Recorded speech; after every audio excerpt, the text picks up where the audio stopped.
Mesdames, Messieurs, bonjour. Vous voulez tout savoir sur la diverticulite sigmoïdienne? C'est maintenant. Pour ceux qui n'ont pas assisté ce matin à la présentation, nous allons essayer de vous résumer l'affaire et nous allons surtout laisser la parole aux plus jeunes qui vont déjà se présenter. Bonjour, docteur Goduchon, je suis chirurgien en clinique dans le Nord. Pathologie sigmoïdienne qui est très fréquente en activité libérale avec quasiment une urgence sur deux. Donc voilà, c'est intéressant. Bonjour, moi c'est Sami Chaibi, je suis assistant au CHU d'Amiens, assistant partagé. Et également, c'est le lot quotidien des gardes et des urgences. Moi je suis Yann Park, hôpital Saint-Antoine. Ça fait longtemps que j'ai plus fait de garde, mais on a quand même pas mal de pathologies articulaires qui arrivent à Saint-Antoine. Serge Rand, moi je suis chirurgien digestif à Strasbourg. On va laisser la parole aux plus jeunes et ils vont nous poser des questions. Yann Park a largement participé aux recommandations de l'HAS et donc c'est important qu'ils soient là. Ils vont vous nous dire un peu leur ressenti et nous poser des questions. On leur laisse la parole. Donc là, on fait un petit peu un retour de ce qui s'est dit ce matin dans la session Amphi Bordeaux à 8h30 sur prise en charge des urgences pathologie sigmoïdienne diverticulaire. Il y a différents chapitres, qui abordaient d'abord le diagnostic, le traitement médical, chirurgical, préventif et prophylactique. Donc on va les aborder point par point. Donc, et puis on va vous faire un retour de ce qu'on a retenu, des nouvelles recommandations.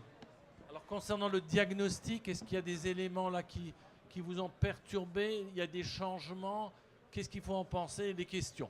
Aucun changement, le scanner obligatoire pour chaque poussée, donc qu'elle soit non compliquée ou compliquée, il faut forcément faire un scanner, donc ça on le savait, avec injection et sans opacification, c'est pas la peine d'opacifier.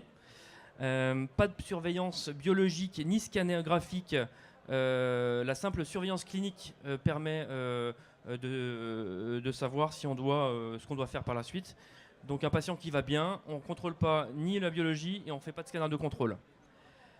Pour une poussée compliquée, bien sûr, il faudra une coloscopie. Pour une poussée non compliquée, pas de coloscopie nécessaire à distance avant la chirurgie prophylactique. Donc ça, c'était des points intéressants. Et enfin, il faut savoir que coloscopie systématiquement dans les poussées compliquées, car 11% des poussées compliquées, chez 11% de ces patients, on retrouve un cancer sous-jacent. Donc c'est d'où l'intérêt de faire une coloscopie systématique en cas de poussée compliquée. Voilà pour cette session-là. C'est vrai que moi j'avais le message avant cette session que toute poussée diverticulaire après 50 ans, même non compliquée, nécessitait une coloscopie, mais finalement non, puisque le risque je crois de cancer sous-jacent est de 0,7% dans cette pathologie-là, dans cette population-là, pardon. Donc ce qui est équivalent à la population générale. Et comme tu le disais, jusqu'à 11% de néoplasie sous-jacente découverte en cas de forme compliquée. Donc c'est ce qu'on va retenir. Le scanner à visée diagnostique, également pour grader la gravité, puisqu'on peut voir la forme micro-perforée, abcédée, et donc déjà avoir une orientation thérapeutique au diagnostic. On va peut-être demander à Yann de nous faire un commentaire sur cette coloscopie peut-être intéressante dans les formes compliquées où on a quand même, pour ceux qui n'ont pas entendu, 10% de cancer. Yann, si tu veux nous dire quelque chose. Alors, c'était souvent demandé, même dans les formes non compliquées, la coloscopie en pratique professionnelle en France. Et là, on a surtout pu montrer que finalement, dans les grandes cohortes, des patients qui ont des formes non compliquées, ils ont le même risque qu'on trouve un cancer que les patients qui sont dans la rue. Donc on ne doit pas changer le dépistage de formes de cancer colorectal sous prétexte qu'ils ont fait une poussée de sigmoïdite diverticulaire. Alors la question qui se posait après, c'était est-ce que ça c'est aussi valable pour les gens qui ont une forme compliquée? Finalement, dans la littérature, quand on compare, on avait un risque de trouver un cancer par rapport à la population générale, un risque relatif de 1,7, et ça c'est significatif. Et évidemment, ça arrive à des chiffres de 10% de cancer. Alors il y a des situations même où on semble avoir beaucoup plus de cancers qui sont révélés comme ça. C'est les formes abcédées avec une sténose à l'endoscopie. Là, l'expérience de tous les jours montre qu'on est probablement largement plus de 25%, 30% de cancers qui sont finalement parfois pas découvrables à la coloscopie parce qu'exclus par un phénomène inflammatoire dessous. Donc c'est des malades qu'on opérera parfois sans avoir la preuve, mais une sténose, un abcès, on n'est pas hors des clous des recommandations de la chirurgie prophylactique. Ça avait fait d'ailleurs, je crois, l'objet d'un édito dans le journal de chirurgie sur la colectomie prophylactique dans les sténoses pseudotumorales diverticulaires. Et on disait que, je crois, le message, c'était de les opérer comme un cancer, jusqu'à preuve du contraire. Donc méfiance du cancer sous-jacent dans ces sténoses sigmoïdiennes étiquetées comme diverticulite sigmoïdienne. Alors concernant le traitement médical, là il y a quand même une révolution. Alors dites-nous voir ce que vous avez appris ou peut-être confirmé.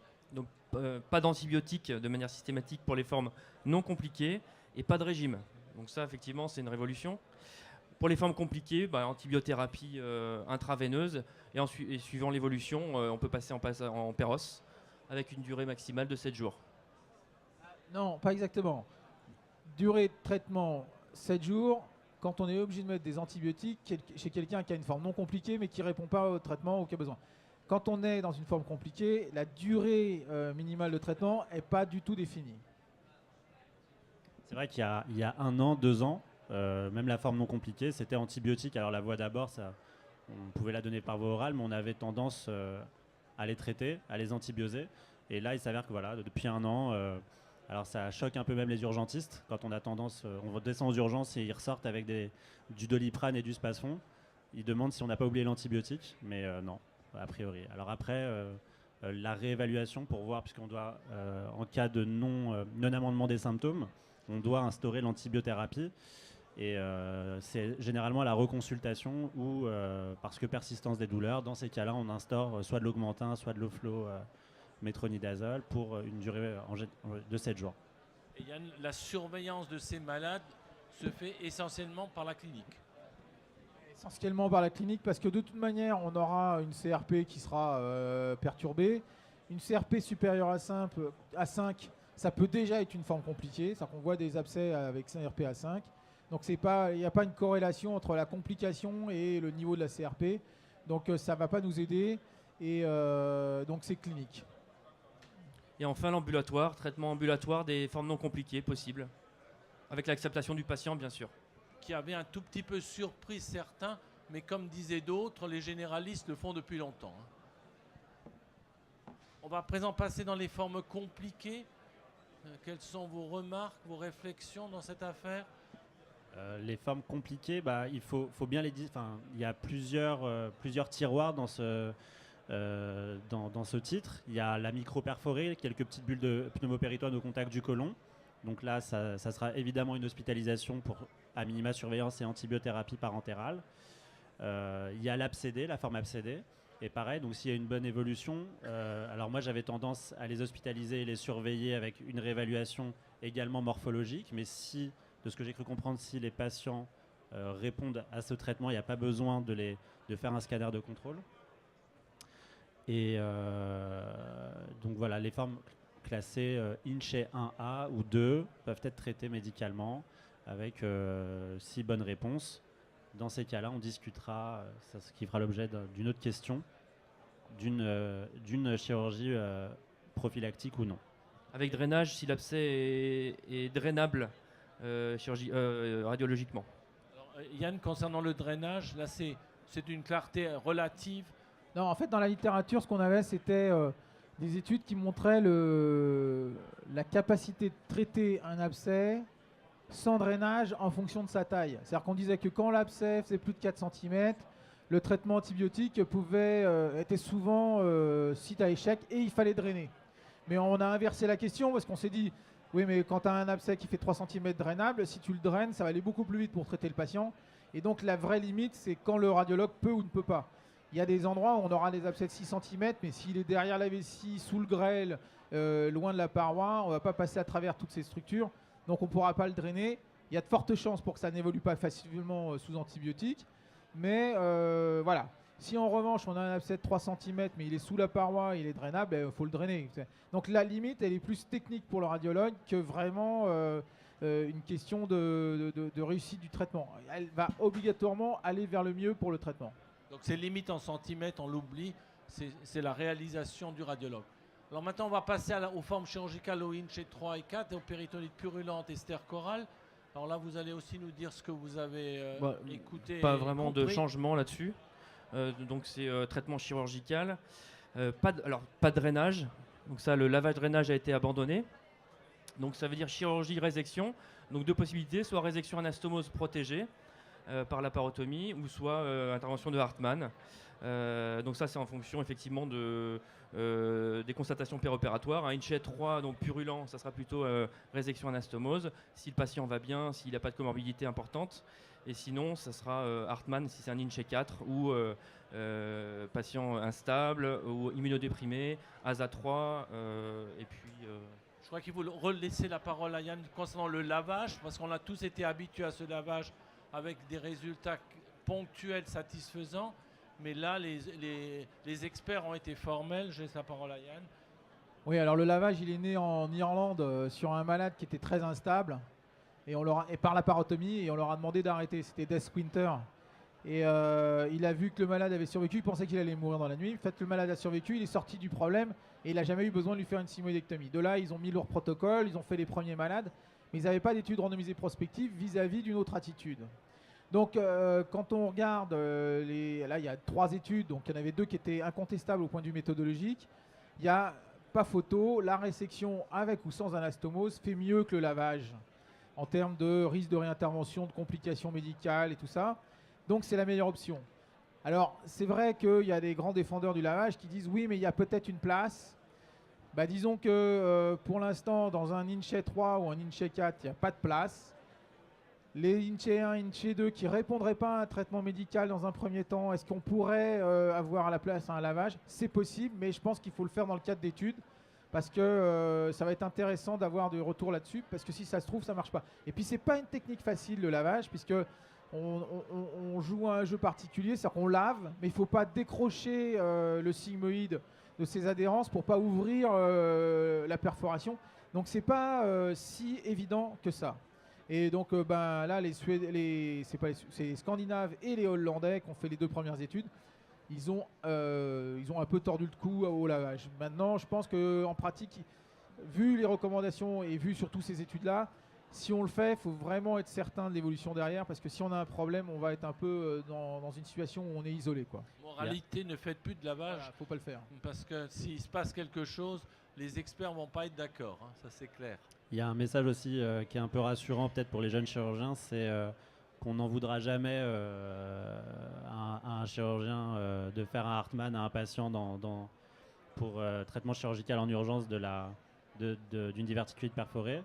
Donc le Hartmann, il ne faut pas trop culpabiliser dessus. Ensuite, résection anastomose protégée ou non, ça c'est un peu à l'appréciation du chirurgien, mais mieux vaut les protéger de ce que j'ai cru comprendre. Et avec de préférence un décrochage de l'angle gauche pour une anastomose sans tension. Là, je crois qu'il faut aussi laisser la parole à Yann, parce qu'il faut faire un complément, parce qu'il ne faut pas banaliser la résection anastomose. Vous avez bien dit le Hartmann, c'est quand même la sécurité. Il y a la voie d'abord aussi. Yann va nous parler de tout ça.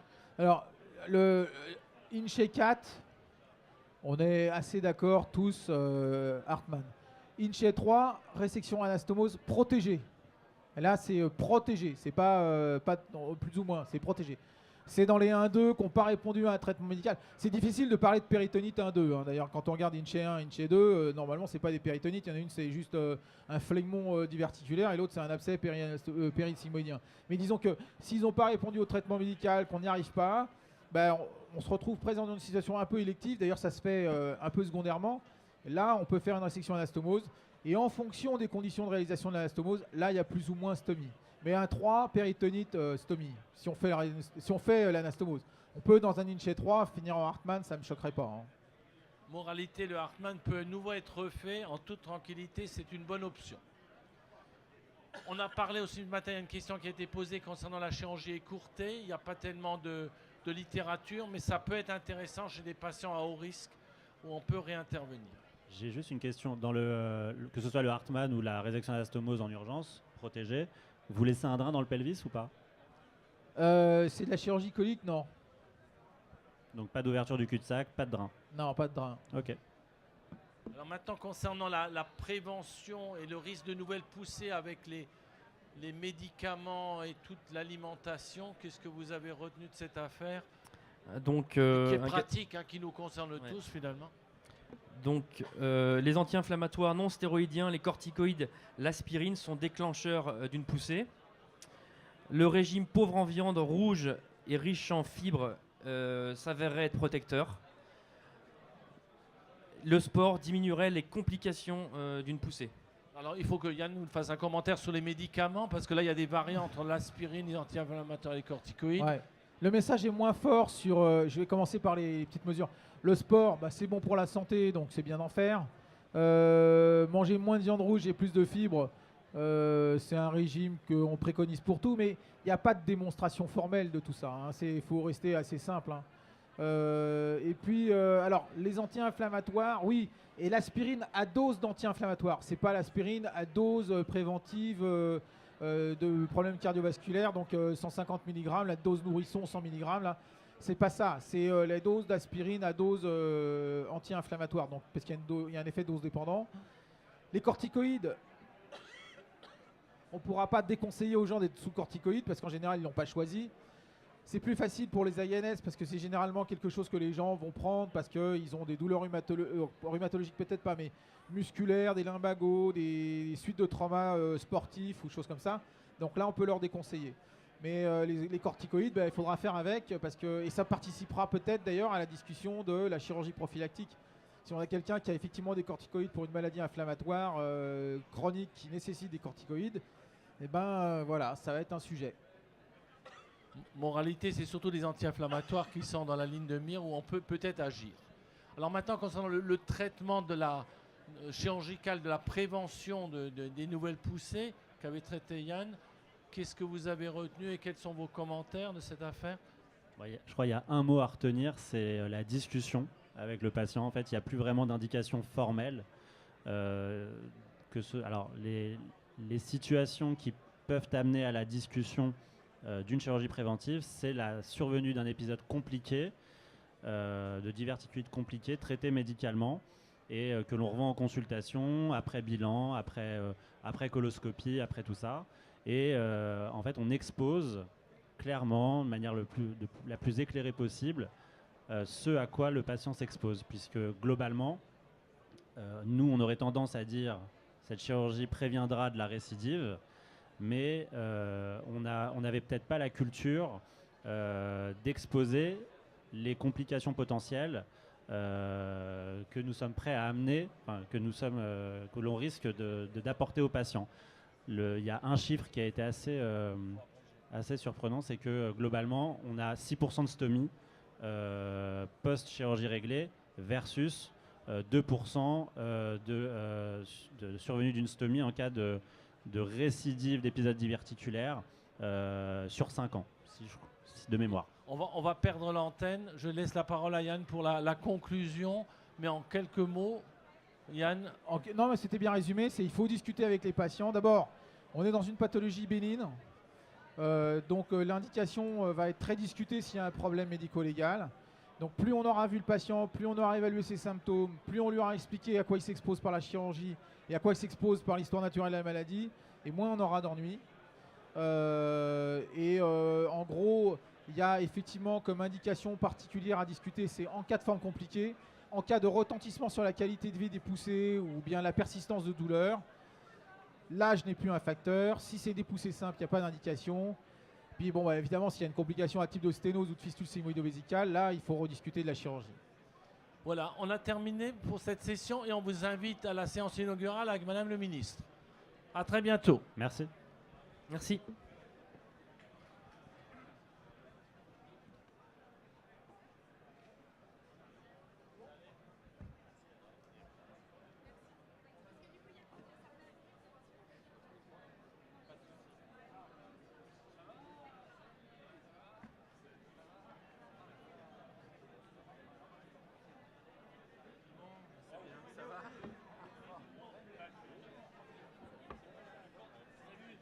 C'est toi qui devais être avec nous devant en fait, c'est ça? Ouais, pas compris, moi je me suis dit que c'était l'organe qui faisait ça marche comme ça et comme ça. Ouais, d'accord. De toute façon, il n'y a plus de questions, hein. J'ai vu sur le tableur, il n'y avait pas de questions.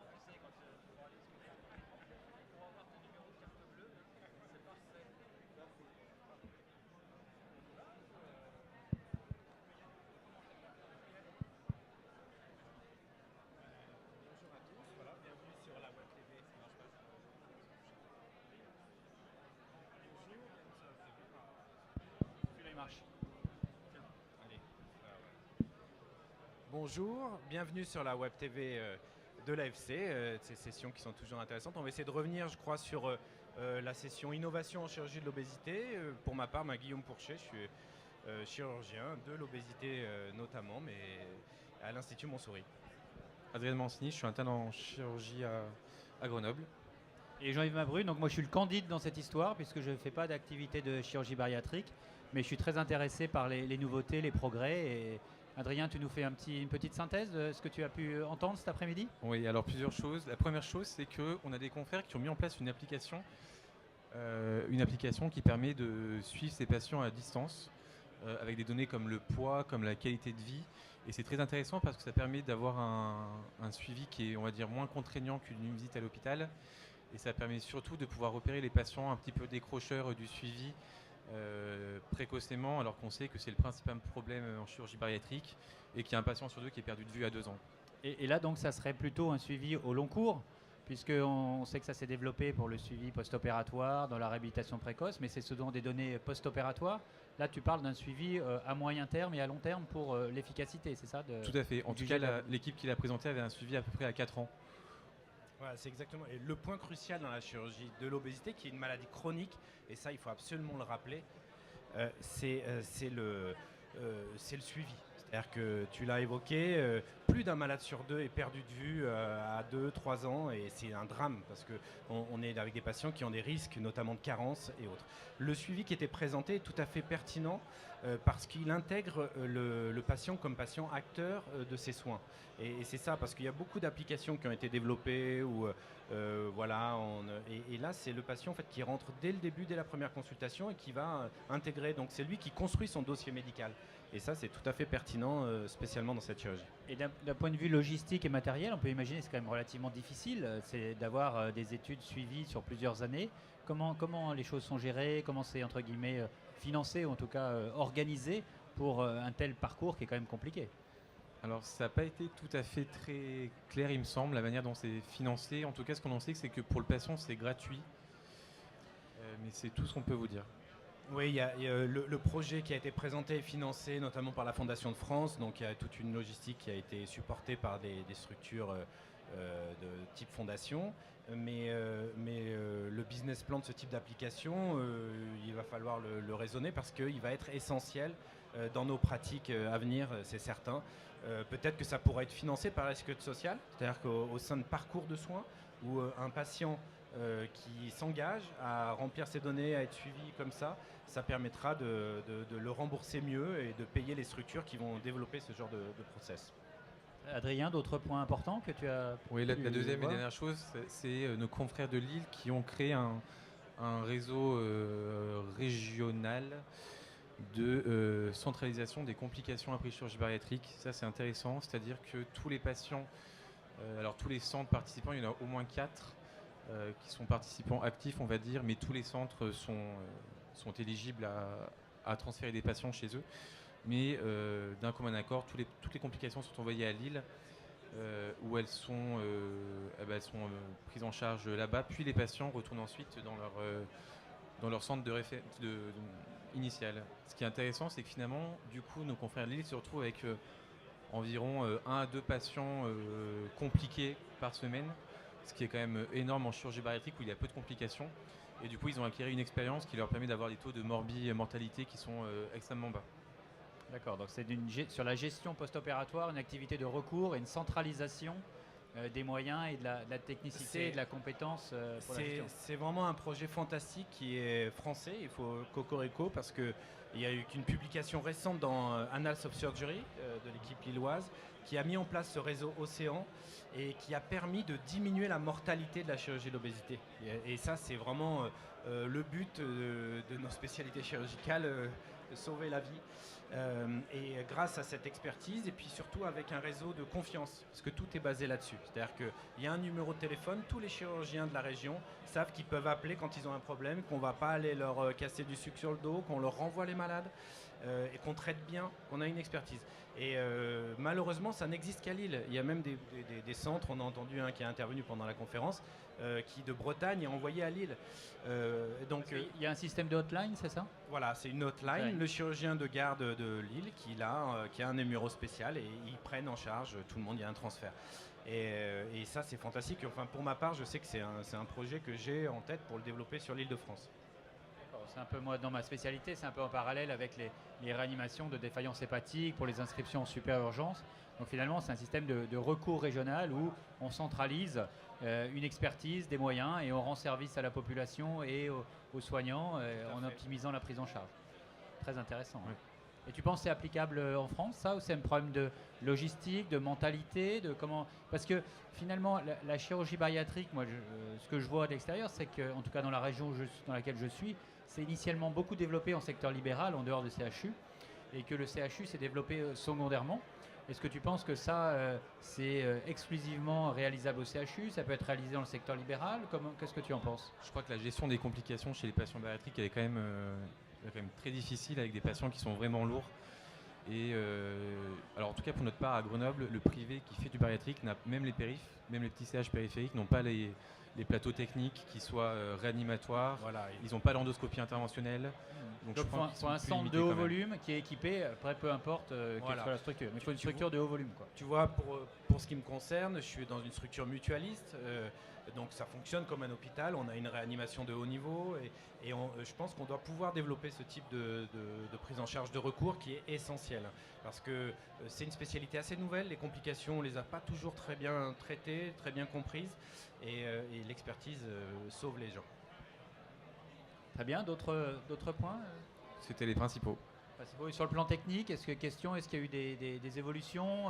Moi qui suis ça d'un petit peu loin, on a vu la sleeve, on a vu le bypass, où est-ce qu'on en est? Est-ce qu'il y a des choses qui ont bougé ou Alors si on généralise, pas forcément la sonde ce matin, on sait qu'on fait de plus en plus de sleeves en France. Il y a les chiffres de l'ISO qui sont sortis il n'y a pas très très longtemps, là pour l'année 2016 il me semble. Ouais, donc c'est la sleeve qui est vraiment en train de gagner du terrain. Ouais, exactement. Dernièrement. C'est la première opération dans le monde. Donc il faut retenir effectivement ces 3 techniques qui sont validées. Il y en a une 4e validée par la HAS qui est le switch duodénal, mais qui doit être réalisé dans des cas très très rares et exceptionnels. La nouveauté au niveau technique chirurgical qui est en cours de validation, parce que c'est pas validé, c'est l'opération qu'on appelle le SADI. Donc c'est-à-dire que c'est une anastomose plus bas, une dérivation de type switch, mais avec une seule anastomose au lieu de 2. Mais ça reste en cours d'évaluation. Au niveau technique, je crois que la bariatrique est très innovante. Il y a beaucoup de choses qui sont... mais il ne faut probablement pas tout retenir et mieux travailler la prise en charge des complications, le suivi.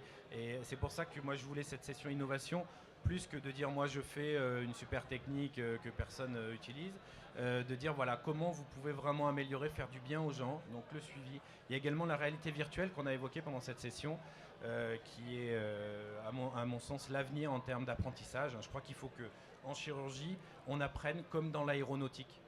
On a les mêmes critères. Il faut que tous les chirurgiens ils aient fait de la réalité virtuelle, du simulateur avant. Et ça, il y a encore beaucoup de travail à faire là-dessus, mais c'est passionnant. Et toi, Adrien, en tant que jeune chirurgien, question plus personnelle, comment tu vois la chirurgie bariatrique pour les internes et chefs de clinique? Est-ce que maintenant c'est quelque chose de très spécifique? C'est une formation obligatoire pour pouvoir s'installer? Alors ce qui est marrant, c'est que quand même, je trouve qu'il y a peu d'internes intéressés par la chirurgie bariatrique, en tout cas dans mon centre.